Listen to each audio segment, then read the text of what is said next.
Okay. For those of you joining remotely, if you have a question and I don't hear you, you can definitely interrupt me as I'm talking, but if I don't hear you, just use the raise hand button, which is beneath your name in that same field. It looks like a hand. When you do that, it's going to send me a little buzzer, and I'll know to pause and take your question. And again, if you are unable to talk back to me, just use the raise hand to let me know that there's something in the chat field if I don't see it. So we're going to start off, this is just a brief overview of the agenda. We're going to start off on a little bit of the backstory about how this project came about. We're going to talk about what we hope that you guys, the students, are going to learn while you're conducting your site visits. We're going to review the methodology, which is also called the Court Observation Protocol. If you don't have that handy, you can hop onto the ACS website that the American Constitution Society sent out a web link that has the curriculum, it has some background materials, it has some glossaries of some just basic terms, but it also has the Court Observation Protocol. You might want to download that to your desktop right now, and it's something you can just follow along as we go through this. Additionally, once you get home, we're going to go through the report writing phase. This is going to basically talk about what it is that we hope you're going to be able to provide back to us so that we can learn from you what you saw. Then we're going to review what we actually intend to do with the information after we get it back from you, how we're going to analyze it, what we're going to do with it going forward. Lastly, we're going to wrap up with talking about the scheduling process so you can figure out where you're supposed to go and when. And obviously how to get in touch with me. Okay, so I'm going to dive right in. Most Americans know that people who are arrested have the right to an attorney and that one will be appointed to them if they can't afford it. What comes as a surprise to many citizens is that a poor person might be jailed for several months while waiting for that lawyer. Even then, the accused may count themselves as one among hundreds of other defendants, all vying for the attention of a single lawyer at the same time. The lawyer is often able to spend only minutes on case preparation and investigation for each client. In far too many regions of the country, the lawyer is under contract with the judge who is presiding over the case, causing a direct financial conflict of interest between the lawyer's ethical duty to act in the best interest of the defendant and his desire to please the judge in order to get further work. And the defendant will often be required to reimburse the state or local government for the cost of representation. Children in juvenile courts are frequently denied even the opportunity to be represented by counsel because public defense attorneys are rarely, if ever, able to be available for them at their first appearance before the judge after being detained. Similarly, courts around the country often refuse to give attorneys to poor people charged in misdemeanor cases for which they can be sent to jail. This is in direct violation of rulings of the United States Supreme Court. As more people are charged with crimes and fewer of those people can afford to hire their own lawyer, the failure of states to provide an effective attorney for each person means that often our criminal justice systems are unfair, the verdicts produced are incorrect, the process of criminal cases is inordinately delayed for defendants and victims alike, and verdicts are overturned or in question decades after they were first rendered. We are left to wonder, the Attorney General stated in 2010, if justice is truly being done. In truth, we know that it is not. A few years back, I had the opportunity to be in Bonneville County, which is Idaho Falls, as defendants filed in for their initial appearance on misdemeanor charges. A bailiff checked in each person and handed them an application for a public defender, which most of them filled out and handed back to the bailiff. Soon thereafter, the bailiff addressed the room. He said, "You're here because you've been charged with a misdemeanor. You have two options. You can plead guilty or not guilty. If you plead guilty, you'll be sentenced today. If you plead not guilty, we'll schedule a preliminary hearing for a later date. Right now, we're scheduling preliminary hearings for sometime in March, and that was more than 3 weeks away." He continued, "The prosecutor will be here in just a minute. We're trying this new thing called early case resolution, where certain types of cases meet the criteria for you to make a deal with the prosecutor and resolve the case today. And if you ask me, the prosecutor is offering some pretty good deals. If you have applied for a public defender, you can still meet with the prosecutor. If you have your own lawyer, you probably don't want to do that, meaning you probably don't want to meet with the prosecutor." Now, at this point, the bailiff, without having realized it, had already pressured defendants appearing without counsel, including those who had just filled out the application to get a public defender, to negotiate directly with the prosecutor before they had an opportunity to meet with a lawyer. The bailiff then played a recorded video of a magistrate judge reviewing the defendant's rights and the processes of the court. The video advised the defendants of their right to counsel but warned them that they may be responsible for reimbursing the county for the cost of this public representation. The video was recorded only in English, even though the county was host to a large migrant farm worker population, including a large number of Spanish speakers. Next, a prosecutor entered the room and introduced himself to the group. He explained, "We are trying this new thing called early case resolution. I'm going to call on some of you one by one to come up and talk with me. I won't call on all of you. Only certain types of cases meet the criteria for the program, but it's strictly voluntary. You don't have to talk to me if you don't want to. Also, if you have an attorney already, I would really appreciate it if you tell me, because I cannot ethically talk to you if you already have one." Then he called on individual defendants up to the front of the courtroom to discuss his plea offer. Many defendants called to the front of the courtroom had, of course, already filled out an application for appointed counsel, thereby declaring their intent to exercise their right to counsel. As the prosecutor completed the first half of his discussions, defendants were processed onto the judge. She took the bench and began calling the docket, while the prosecutor continued to meet with the remaining defendants. There was never a single defense attorney in the room, public or private. To one defendant who had participated in the early case resolution program, the judge asked, "Were you able to work out a plea deal with the prosecutor?" In exchange for this particular defendant pleading guilty that day, the prosecutor had agreed to reduce a charge of first offense minor possession of marijuana down to a minor possession of illegal drug paraphernalia.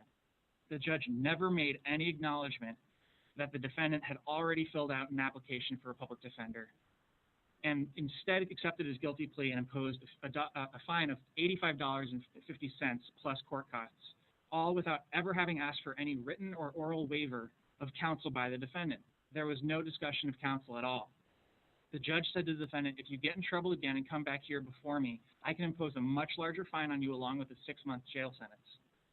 Now, later that day, I had the opportunity to talk with that judge, and I asked about the early case resolution program. Now, she emphasized to me that most cases that qualify are low-level misdemeanors, such as driving with a suspended license or minor possession of drug paraphernalia or even a barking dog complaint. But as she explained it, none of the charges would ever result in immediate loss of liberty, and thus could be resolved in one court appearance and without the involvement of the public defender's office. But she acknowledged that some of these defendants might eventually be sent to jail on their charges. If a defendant fails to follow through with the terms of the probation, including something as simple as failure to pay court costs or fines, well, in her mind, the judge has every right to send them to jail. But, she said, we'll give them a public defender then if it gets to that point. Now, this, of course, is exactly the factual situation before the Supreme Court in Alabama v. Shelton. And it is exactly what the Supreme Court said is plainly prohibited by the Constitution, and yet it continues to occur in courts throughout the country. My colleagues and I have visited courtrooms all across the country and witnessed similar situations play out time and again. I've recounted a number of these stories in the curriculum you've been provided. The point is that we're not here today to talk about data collection for data's sake. We're talking about real people and the sad fact that every day in America's courthouses, thousands upon thousands of people have their constitutional rights trampled upon. Our job is to remedy this as quickly as we possibly can. In many ways, this is a problem of information. My colleagues and I have yet to encounter a county manager or state legislator who intends for his or her jurisdiction to shirk its constitutional duties. Instead, they think that they know what is required, and given the resources they have to work with, they honestly believe that their systems meet their obligations to the accused. This is where we come in. I'm part of a small 3-person team within the National Legal Aid and Defender Association that provides technical assistance to state and county governments and advocacy groups regarding the right to counsel. Our job is to provide policymakers with the information that they need to make sound policy decisions that protect public safety through fulfilling and upholding the Sixth Amendment to the U.S. Constitution. Right now, almost 50 years after the United States Supreme Court declared the right to counsel to be fundamental and essential to fair trials in Gideon v. Wainwright, there is no single person, organization, or governmental entity that can say with any certainty the manner in which the right to counsel is being provided in every single criminal court in the country. There exists no central repository for the collection, analysis, and dissemination of public defense data. National organizations, the courts, the federal government, and other stakeholders generally understand that public defense services in America are plagued by deep-rooted and chronic problems, but they lack the specific information necessary to fully address them. Without complete, accurate, uniform, and timely data, decision makers are left to form policy based on anecdotal information, and the formation of public attitudes is consigned to speculation, intuition, presumption, and even bias. We have been successful in improving indigent defense systems and representation in many jurisdictions in the country. Our efforts to educate lawmakers and other stakeholders in Montana, Louisiana, Maryland, Michigan, and elsewhere have resulted in demonstrable progress toward making Gideon's promise a reality in those states. As we worked in each of these states, we gathered lots of information about how representation is provided in many of their counties. The problem is it will simply take far too long if information gathering work must proceed state by state and only in those states in which we are currently working.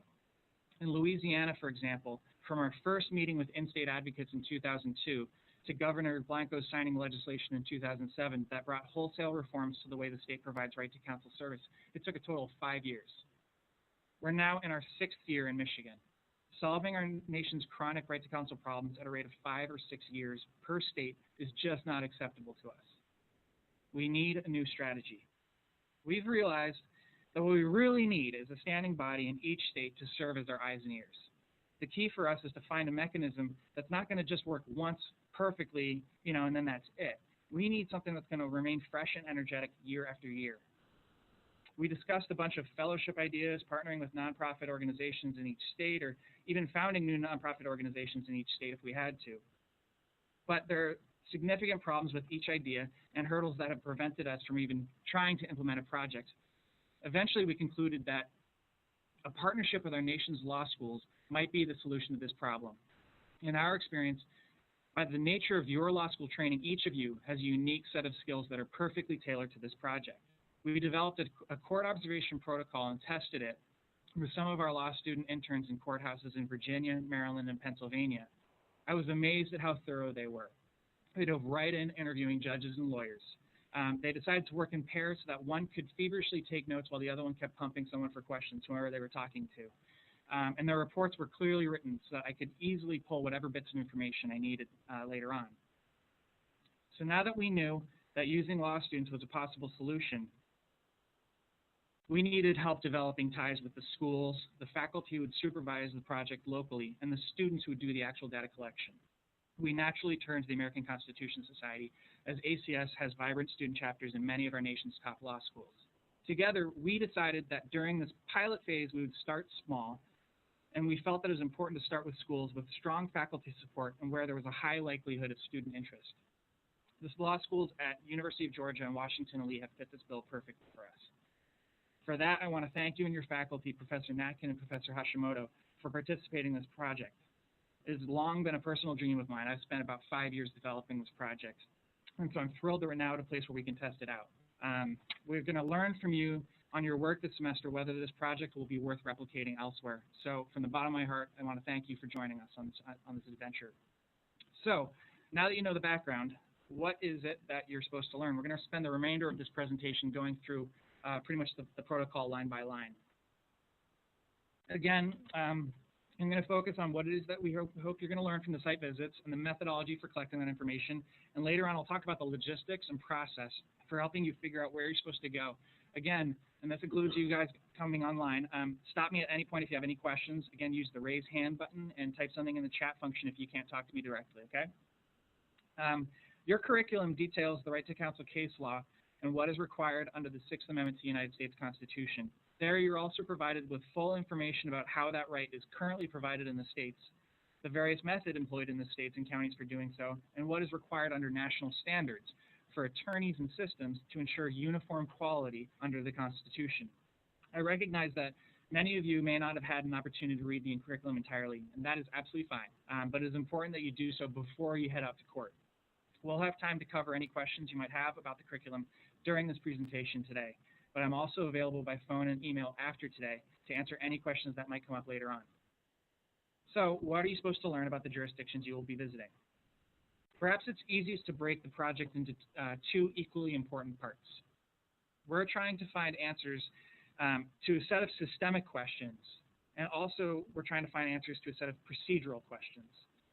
The systemic questions serve to help you gather some basic information about how services are provided. The key is to break these into smaller, more manageable pieces. Let's take a look at this first question. Who provides services in the jurisdiction?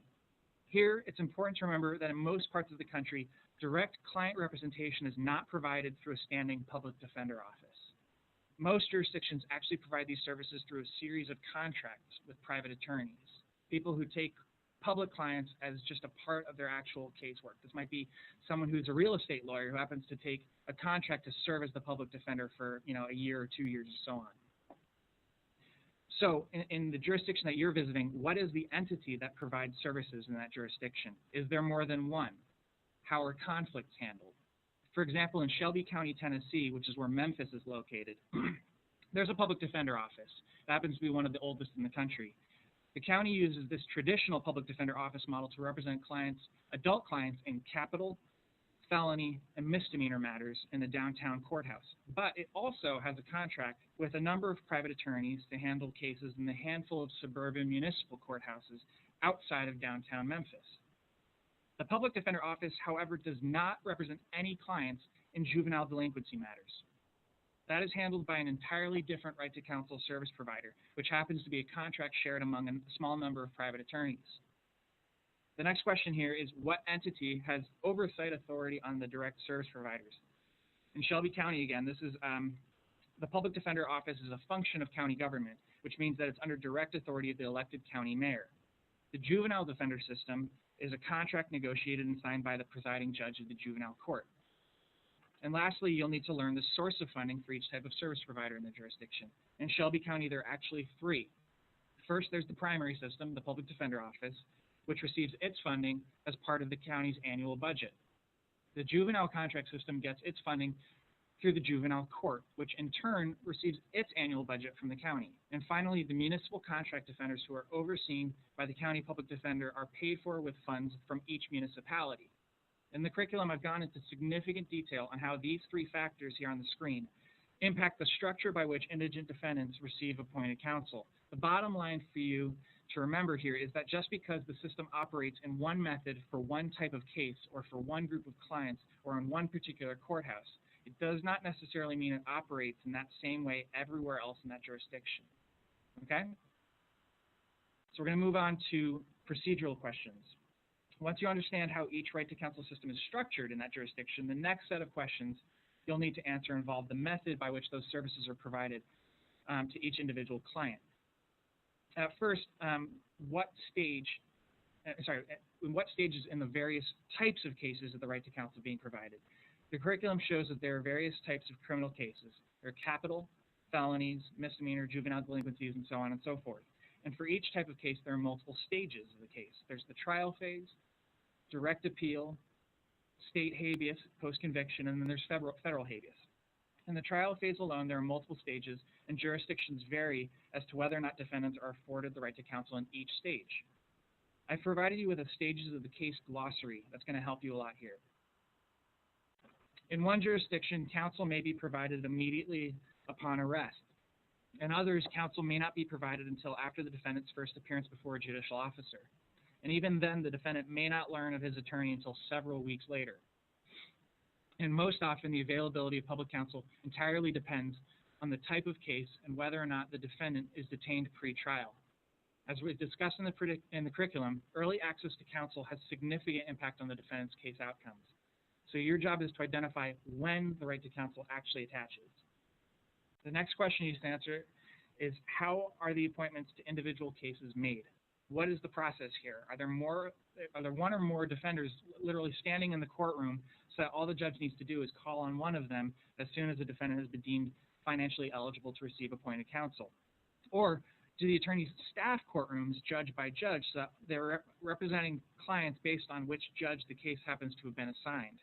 Or does the judge appoint the public defender office as a whole, and a supervising attorney within the office then individually makes the case assignments based on internal office policy?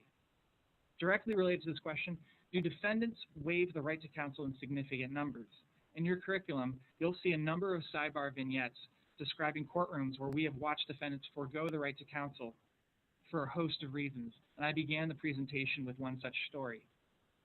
Sometimes they're pressured to do so by signage placed within the courtroom or by something that a bailiff or judge or prosecutor has told them. Lastly, anything you observe in one courtroom may vary significantly by courthouse or even by judge. The court observation protocol is going to help you in breaking out each of these questions into component parts. Rather than a rigid checklist of things to be done, the protocol is meant to be a general guide in helping you along the way. There you're going to see places for lots of detailed statistical information. If this information is readily available, then definitely go ahead and collect it. Some systems are very good about tracking caseload figures from year to year, for example, but you will more likely than not find that this information is hard to collect, if even tracked at all. Don't get bogged down. It's far more important to learn how the system works. Start off by focusing on the systemic questions. How are primary public defender services provided? Is it a traditional public defender office? Or is it a rotating panel of assigned counsel attorneys? How big is this entity? How many attorneys work within this system? And are support staff available to these attorneys, such as investigators or social workers or mitigation specialists? Who oversees the primary system? If this is a public defender office, who appoints the chief public defender? Is there some sort of a formal process for appointing the chief public defender, such as like a hiring panel, or does the county mayor just unilaterally select the chief public defender? And what about if it's a contract model or an assigned counsel panel that provides primary representation? Who assigns the contract on behalf of the jurisdiction or qualifies private attorneys to handle public cases? And lastly, where does the funding come from? Are public defenders salaried employees? If it's an assigned counsel system, who signs off on the attorney's vouchers to be paid? Is it the judge, or maybe an employee of some state agency like the comptroller's office? And at this point, I should remind you that not all jurisdictions use the same terminology to mean the same things. On page 10 of the curriculum, there's a sidebar that describes this. Part of this project is to add a level of uniformity in how information is collected throughout the country. So it's very important that you review that sidebar so that you're able to ask follow-up questions to ensure you know exactly how the system operates. I want to pause right here to make sure that you don't have any questions on this slide. And I'm going to pause each time before I move on to another part of the protocol. So that includes people online. If you have any questions about what we mean by institutional defender or contract system or assigned counsel, I can definitely review that. Part of my expectation is that you might have had a chance to review or skim at least some of the curriculum, but it's important that I don't use jargon that you don't understand. Okay, well, I'm going to move on then. Many service providers operate in more than one jurisdiction, particularly in more rural parts of the country. In order for us to track this information across county lines, we need to know the names for each service provider. So be sure to document this. Okay, so as you go into your jurisdiction, don't just tell me, well, it's the public defender office. Please give me the name of the public defender office, because that public defender office might operate also in the neighboring county, and we need to be able to track across the county lines. So track the name, please. Thanks. For each service provider, there must also be another system within the jurisdiction to provide for conflicts. So for each question we just covered, and for the primary system, answer the same exact questions for all other service providers operating in the jurisdiction. There may just be 2. There could be upwards of 5. In Seattle, for example, there are 4 parallel county contract systems. So if you were studying Seattle, you would have to answer the exact same questions for all 4 of those service providers. Additionally, we would like to say that there's one primary system and one conflict system, but in reality, this may depend entirely on the type of case. For example, the primary system for felonies might also serve as the conflict system for misdemeanors, and the primary system for misdemeanors serves as the conflict system for felonies. Ask lots of questions to figure out how the whole system operates. Everything is interwoven together, okay? They're all relying on each other. The curriculum describes how the defense function necessarily reacts to decisions made by other governmental entities, including the prosecution and law enforcement. Most important here is to identify each prosecution entity operating in the jurisdiction, and as much as you can learn about their staffing.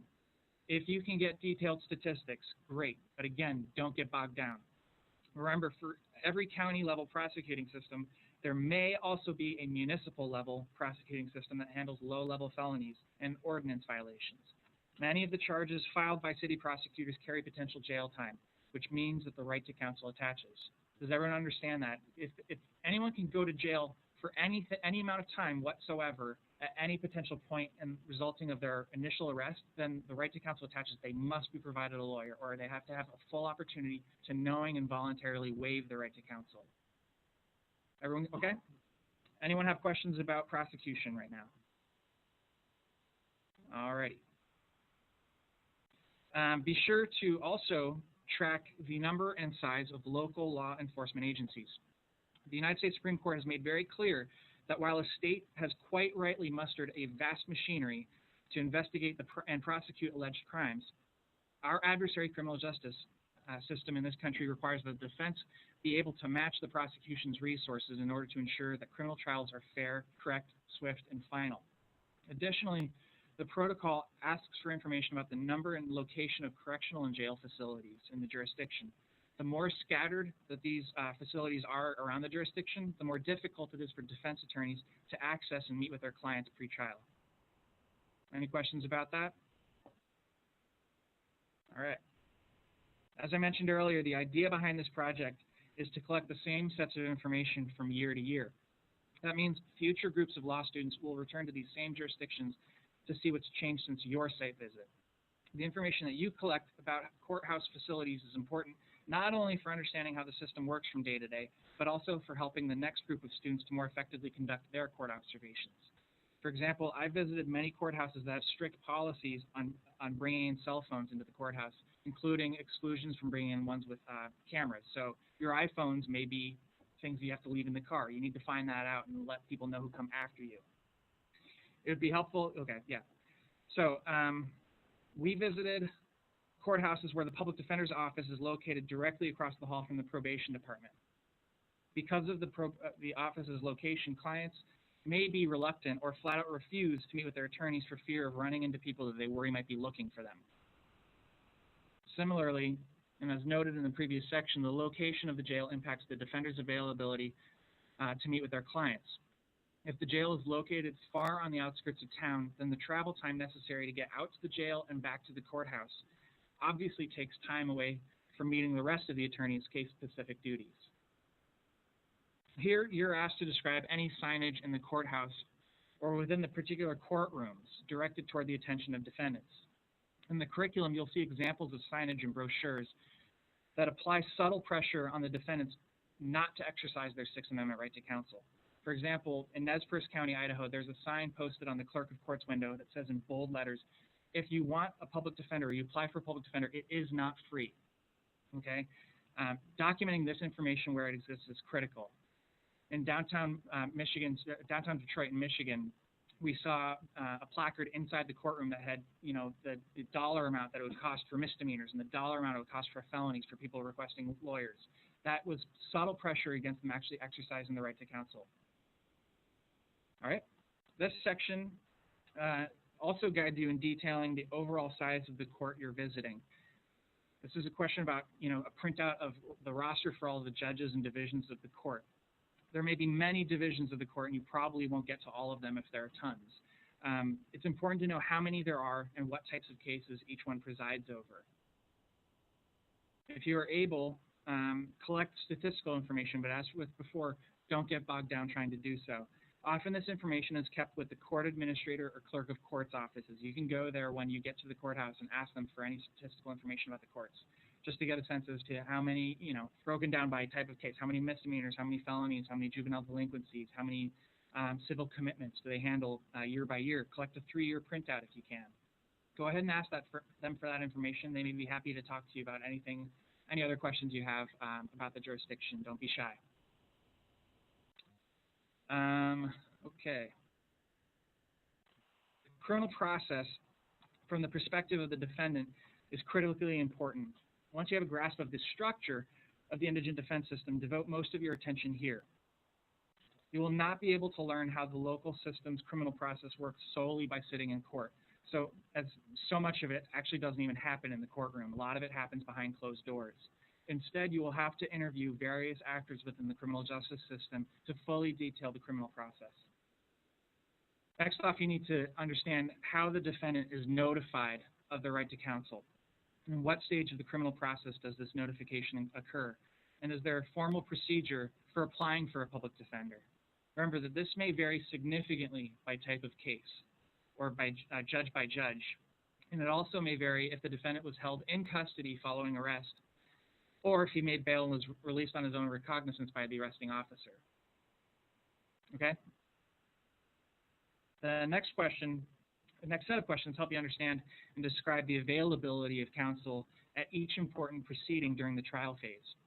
Again, everything in here may vary depending on whether it's a felony or misdemeanor, or if it's a matter in a state court or in a municipal court. So you got to be thorough in asking people or observing things to make sure you document what type of case it is that you're really talking about here, or if everything applies the same in all courthouses that you've been to for all types of cases. Okay? This last question gets to the waiver process for the defendant's various constitutional rights. You will only be able to fully answer this question by sitting in court. Most often, a defendant will waive the right to counsel during an initial appearance before a judicial officer. This person might be called a magistrate or a commissioner. Just make sure you're keeping track of what you're watching, who's who. Use the local terminology and explain thoroughly what you just seen.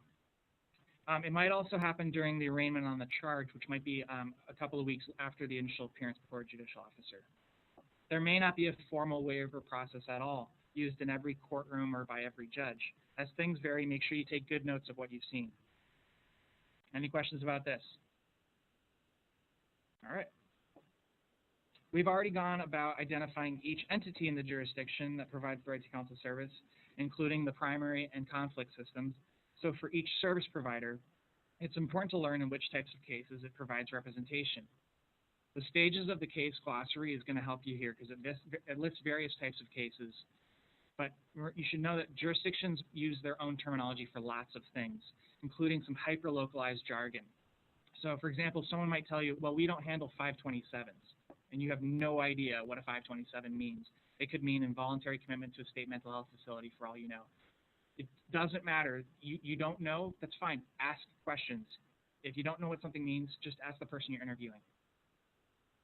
These questions get to oversight over the individual attorney on the individual case. It's intended to help you detail how individual lawyers come to be appointed to represent individual clients. For example, do public defender office attorneys staff specific courtrooms, always appearing before the same judge? Or does a judge formally appoint the public defender office and then a supervising attorney then assigns the case to a trial lawyer? It's imperative that the attorney's allegiance is to the client. But unfortunately, as the curriculum describes, the method of appointment may interfere with that allegiance, causing the attorney to consider things that are entirely arbitrary to the client's constitutional interests. So because of this, the questions in this section are critically important. Any questions about that? All right. Make a reasonable effort to answer these questions related to attorney caseloads. But again, don't get bogged down, please. Many jurisdictions simply do not track workload statistics. If that's the case, make a note that they don't track it and move on. But when you're interviewing individual attorneys, you can ask them if they know or can estimate the number of felonies that they handle in a given year, the number of misdemeanors that they handle in a given year, and so on. If whatever statistics you're able to collect are at best a rough estimate, just make a note that it's a rough estimate and then move on. These questions relate to the degree to which the client is kept informed about the details of his or her case. Client contact is a very, very important ethical duty of the attorney to the client. Many defender systems use what is often referred to as horizontal representation. This is when an attorney handles only a certain portion of the client's case and then passes the client off onto another attorney to handle the next stage and so on and so forth, like an assembly line. The curriculum describes how deleterious this type of representation is from the client's due process perspective. It is very important to identify this type of representation where it exists. The next set of questions can be answered with a combination of tactics. You should observe what's happening both inside the courtroom and in the hallways outside. Are attorneys holding conversations with clients in places where other people can hear what's being discussed? I've been to many a courtroom where a bailiff was literally standing right next to the client as the defender was having a quote-unquote confidential discussion with the client. You should also ask the attorneys you are able to interview about access to private meeting space within the courthouse and in the jail. And also ask them if they even have time to make use of those private spaces. These questions get to the direct symptoms of a public defense system in which the attorneys are operating beyond capacity. Any questions about that? Yeah. At any point in the process, when actually going to be interviewing the defendant, is there on client contact and police representation? Great question. For those online who didn't hear that, the question was, at any point are the students going to be able to interview the defendants, the clients of the attorneys who provide representation, so that you can get their perspective on client contact?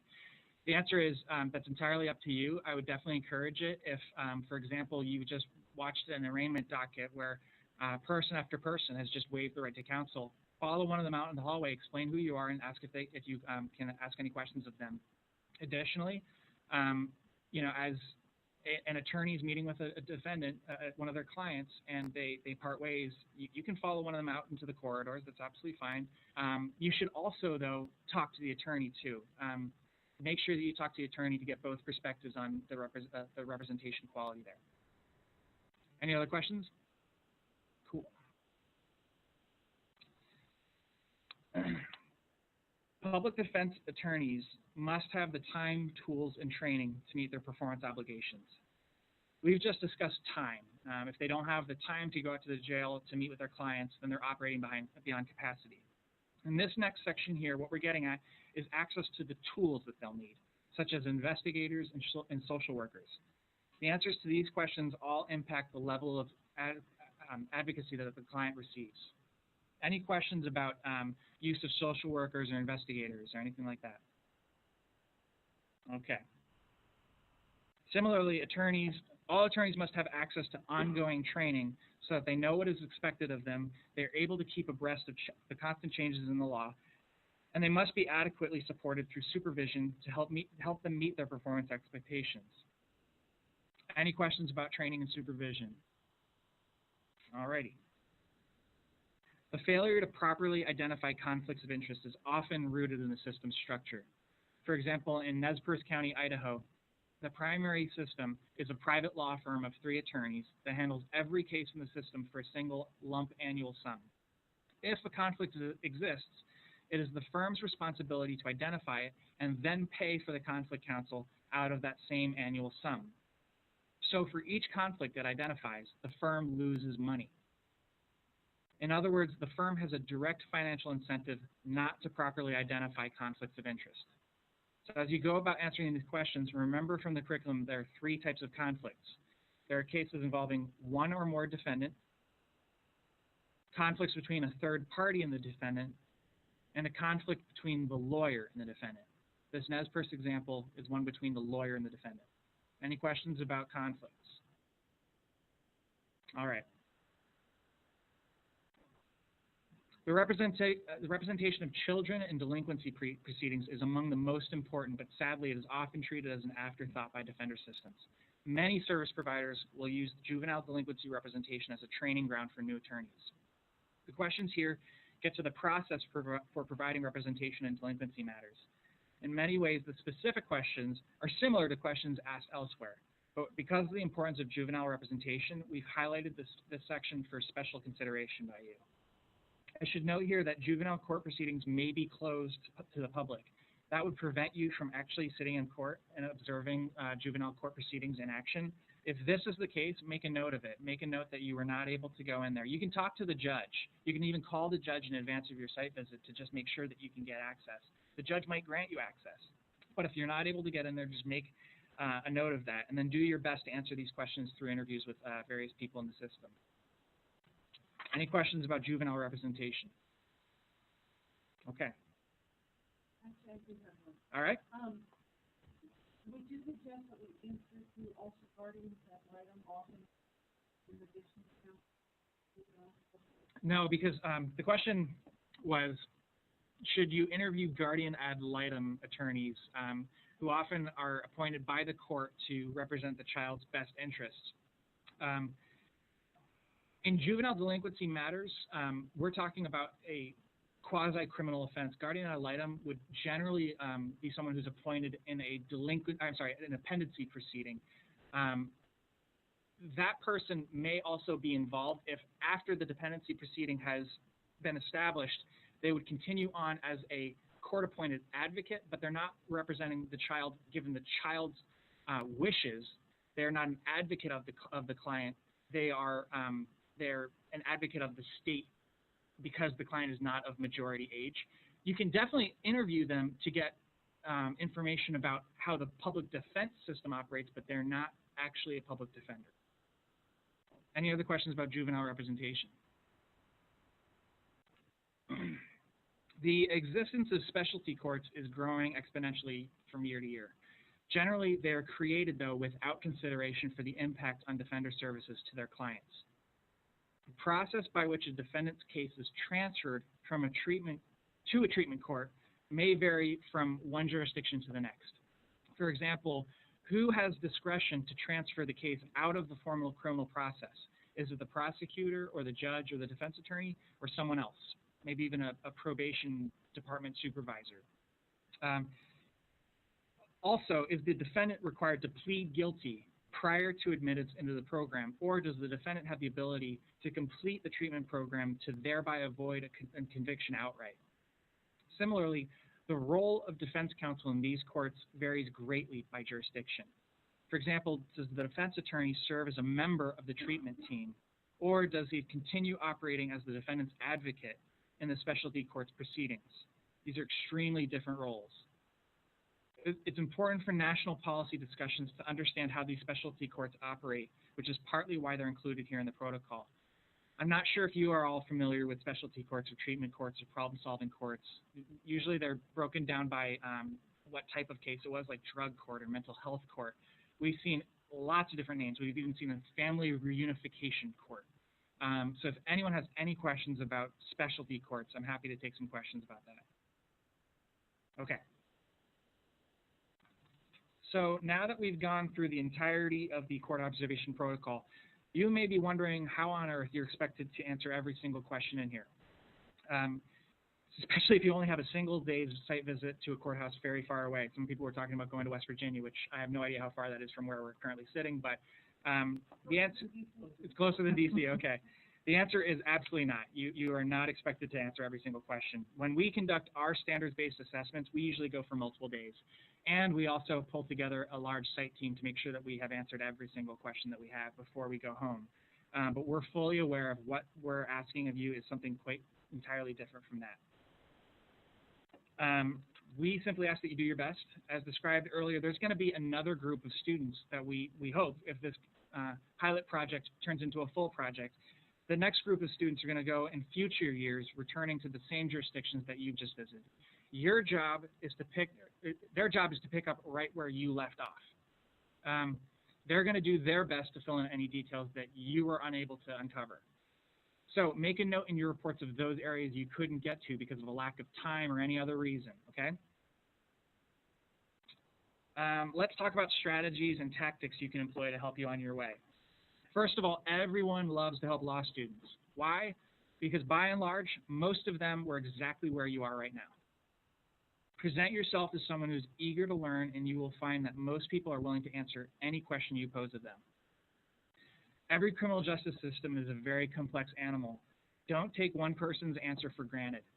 Instead, ask the same sets of questions of multiple people, because their differing perspectives will often yield massively different answers.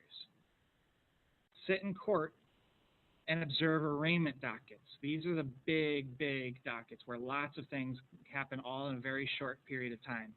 These are most often where you can see the gears of the criminal process turn. Watch as case after case is called and take lots of notes. Specifically, note the charge or set of charges the defendant is facing, and note whether or not the person was represented by counsel. See if you can tell whether the attorney was privately retained by the client in advance, or if it was a public defender. You may have to ask the attorney.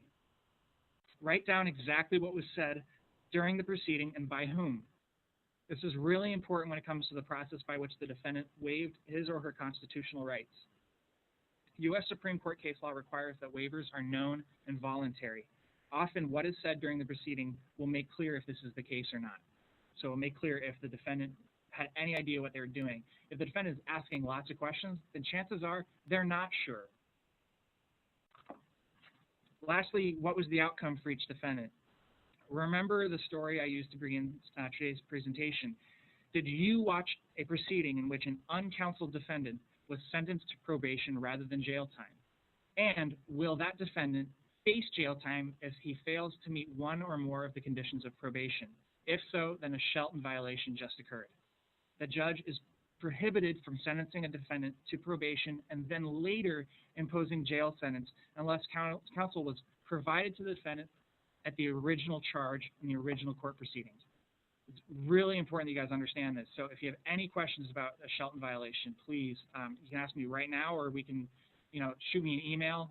This is all gone through in your curriculum. But these sorts of things, we have lots of what we call no counsel courts in the country where people are routinely processed through the courts, sentenced to convictions that may impact their lives that later result in jail sentences or loss of employment, inability to serve in the military, access to college or student loans, things like that. These are all criminal convictions where they actually had a right to an attorney, but they weren't provided one for one reason or another.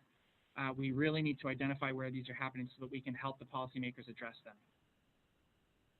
Yes, sir. You want us to write down the names of the defendants? No, just who they were in terms of, 18-year-old, he was arrested for such and such an offense. He was not appointed a public defender. He said the following things. The judge said, I'm sorry, the question for those online was, do you want to write down the names of the individuals? The answer is no. We're not gathering information for litigation. So no, we don't need to know the names. All righty. Feel free to ask the bailiff to pass along to the judge a request for interview. While waiting, just sit there in the courtroom patiently and keep taking notes. But also, make sure you have lots of questions ready. Don't waste the judge's time. If the judge is going to halt court proceedings, in fact, you should know that the judge might call a halt to the court proceedings then and there. Don't be, stunned if the judge is like, yeah, come on up, talk to me at the bench. Have questions ready to go.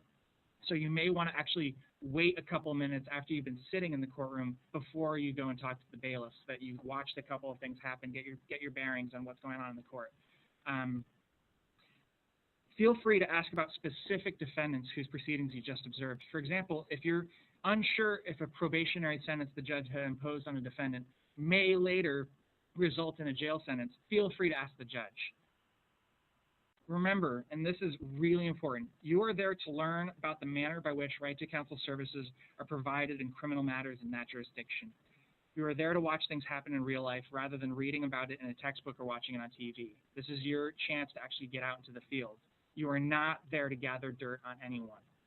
And you are not there to make a final assessment about the quality of services provided. That is not your role. So, because of this, you are entirely safe from scorn.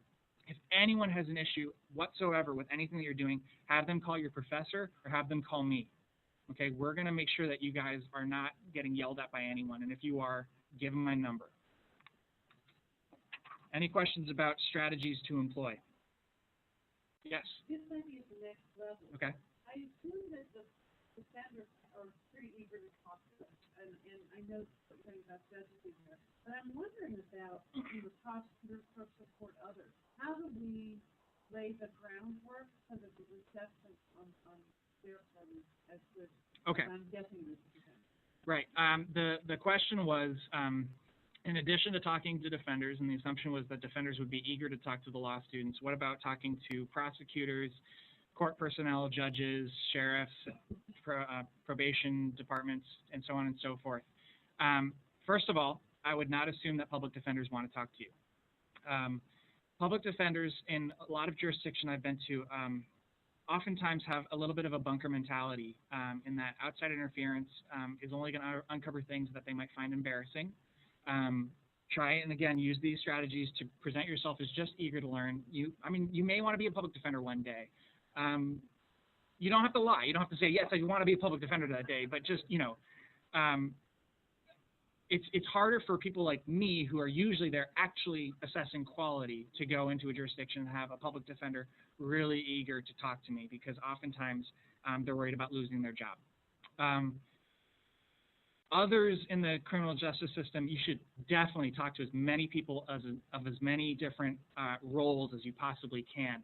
Definitely talk to prosecutors. If you can talk to the chief prosecutor or the elected prosecutor, please do. If you can talk to the presiding judge, definitely do so. We're going to get to what you can do about that in just a second, but I'm going to definitely touch upon it right here.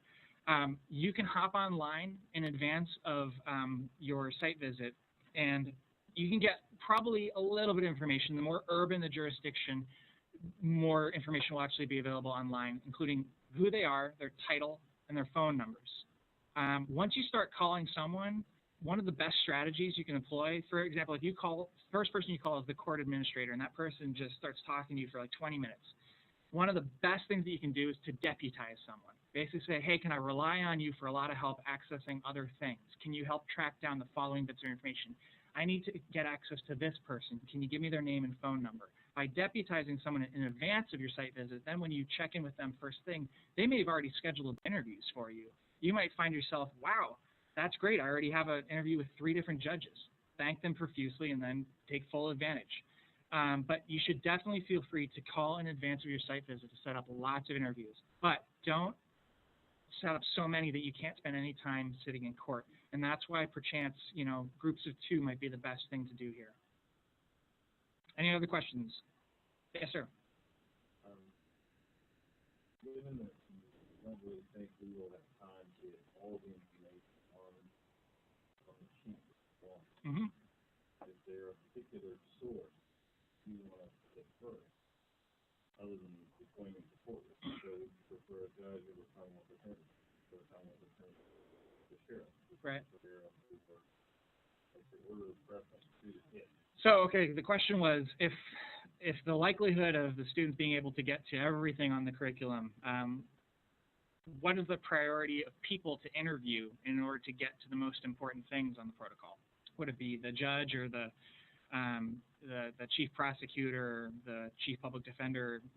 Who might it be? I usually start with the court administrator.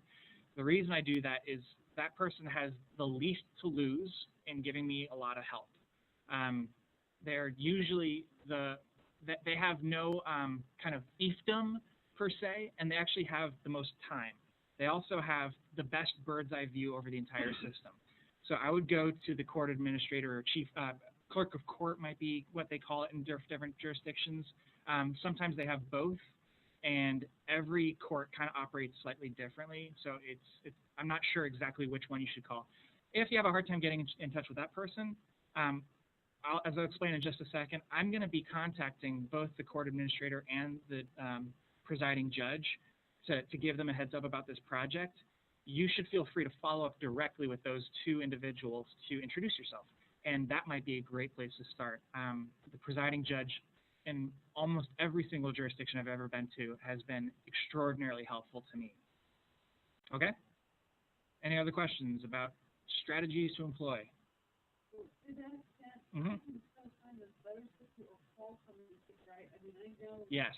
the clerk support of judges and a lot of public defenders, so we might want to put our heads together. For people online, Professor Natkin was just saying that she knows a lot of the people here, and she can help to provide a lot of the entree for the students that we're talking about from the letters, the formal letters that I'm going to be doing. She can co-sign that letter. I'm going to take you up on that. That sounds great. I'll give you my left hand. Okay, so what happens next? What are you supposed to do once you're back home from your site visit? Well, your reports should be about 5 or 6 pages long. If you happen to have gathered lots of information, that might be longer. But, generally 5 or 6 pages is about right.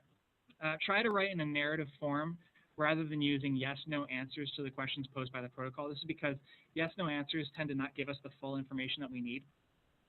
We're going to provide an example report on the ACS webpage. I have yet to pull one together. So you can review that once I get it over to ACS to have them posted up there, and you can just kind of look at that to get a sense of what we're looking for. If you conducted your site visits as part of a team, a 2-person team, please submit your reports individually.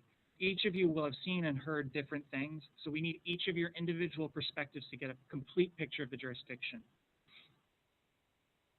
Any questions about the report? Sorry about that. I skipped ahead. Any questions about the report?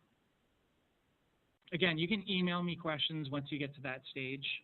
You might feel that you have a couple of unique questions. That's absolutely fine. Once you get back from your site visit, you can get in touch with me.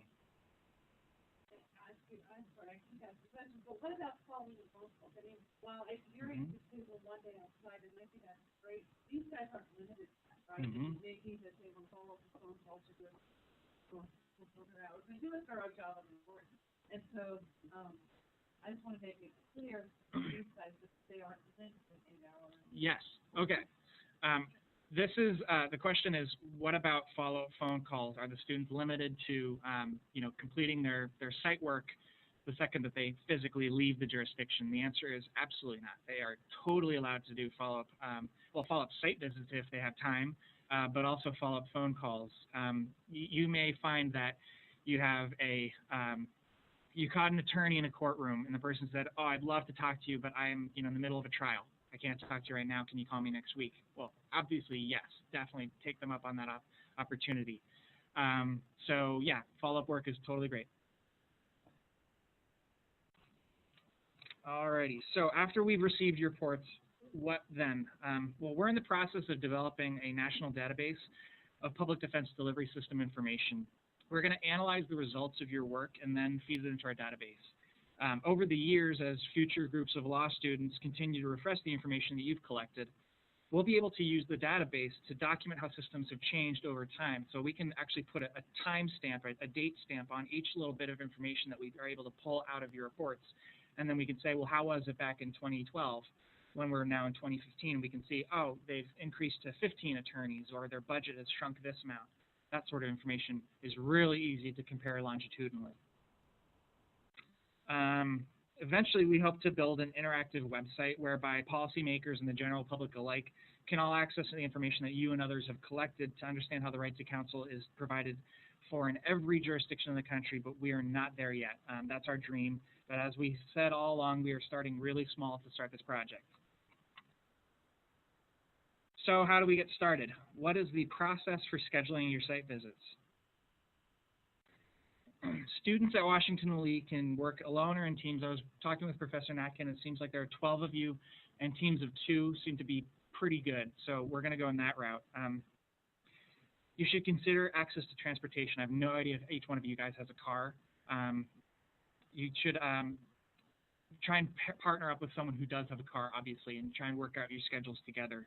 Our experience in testing out the protocol, though, with our law student interns suggests that teams of 2 are highly effective. Again, the one problem you might have is coordinating schedules. If you choose to work in teams, please be flexible about who you work with and where you go. I'm going to do my best to schedule your site visits, but if you can't coordinate your schedules at all, I might have to work with your professors to swap you out. Students at UGA, you guys are going to be working in teams. I was discussing this with Professor Hashimoto. We've determined that there are enough participants to warrant working in pairs in every single jurisdiction around you. But in the larger jurisdictions, we're actually going to be sending you in multiple 2-person teams.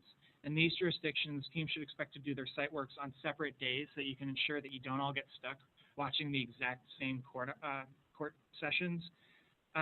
You should definitely coordinate your work across 2-person teams. You can split up the protocol into individual assignments, for example, or you can divvy up specific people you want to be sure to interview. I'm going to leave this completely up to you so you can figure out what you want to do.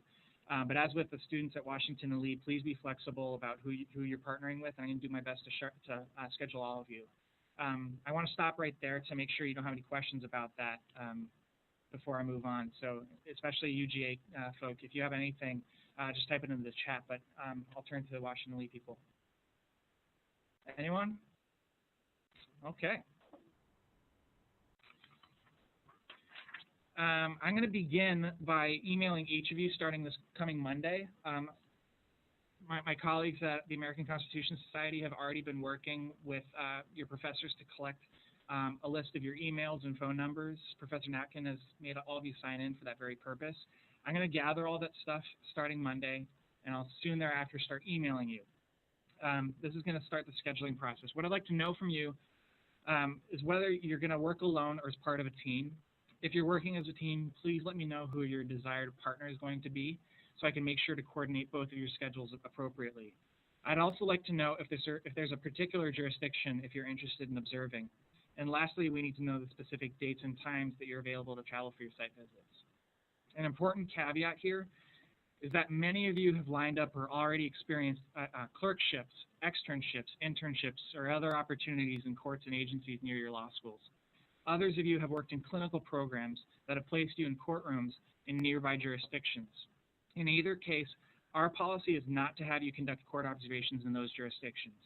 There are several reasons for this, but the most obvious one is that having worked in some fashion in the jurisdiction will inevitably cause you to feel that you already know the answer to one question or another. While entirely unintentional, this will prevent you from providing the critical thinking that this project requires. So in turn, it will actually prevent us from fully knowing if our theories behind this project in fact work. So please notify your professor about past experiences or upcoming opportunities that you might have.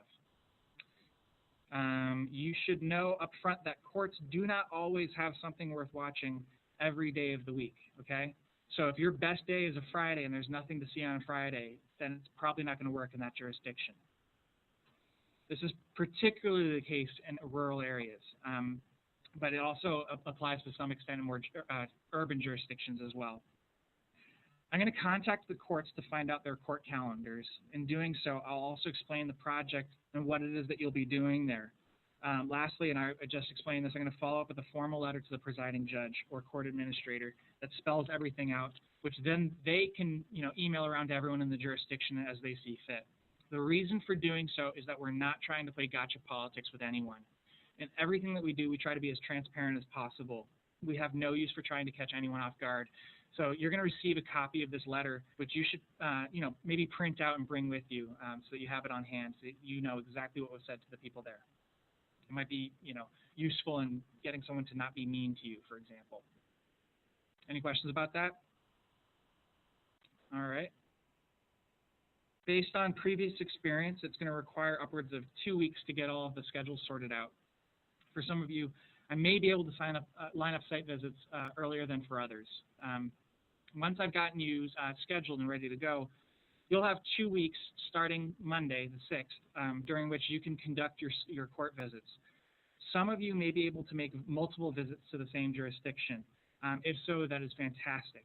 Others will only be able to go only once. I fully understand that class schedules can get in the way of a lot of things. The average court generally schedules court dockets to start at either 8 a.m. or 9 a.m., and then again to resume at 1 p.m. Based on the number of defendants, things might wrap up early in the afternoon, or they may linger well towards like 4 p.m. or even later. Plan your day accordingly to, make sure you can get to the courthouse when it starts so you can see things as they get going. Before even the judge has taken the bench, things happen. A lot of my site visit analogies or stories in the curriculum talk about this sort of thing, things that happen before the court process has even begun. We usually call individual stakeholders in advance of our site visits to line up specific interviews. You should consider doing the same. We talked about this a lot earlier. You can find out people's phone numbers and make a lot of advanced phone calls. You can even conduct interviews by phone in advance of your site visits to kind of answer a lot of questions on the protocols. Again, not everything can or should necessarily be done by sitting in court and watching it happen. A lot of things can only be done through interviews. Just know that you're going to get a lot more questions once you've actually sat in court. There's only so much that you can do remotely. If your class schedule allows you to study more than one jurisdiction, by all means, that is fine with me. But you need to work with your professor to make sure that that's okay. All right, I don't want to get any one of you guys in trouble with your classes. Once you're done with the observation phase, you will have 2 weeks to write your reports. But just know that it's always better to write them as soon as you possibly can while your memory is still fresh. Any questions about the timeline? All right.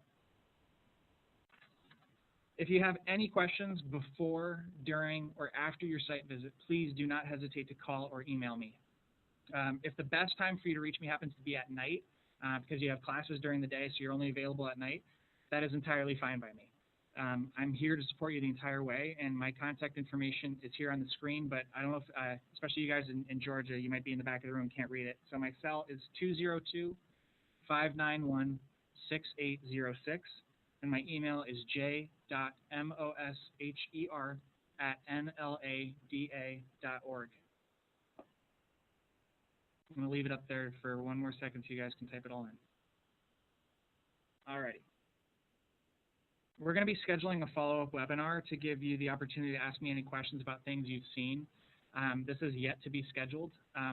You should just keep an eye out for it, but this is additionally our opportunity to learn from you what worked well and what needs to be tweaked going forward. This is as much a learning process for us as it is for you. So please keep an eye out for that. We're going to work with your professors to schedule this, though. Not quite sure exactly when it will be. That is it. I am here to answer any last questions that you guys have. We're an hour and a half in. If you guys don't have any, we can end early, but I don't want to rush you guys out the door.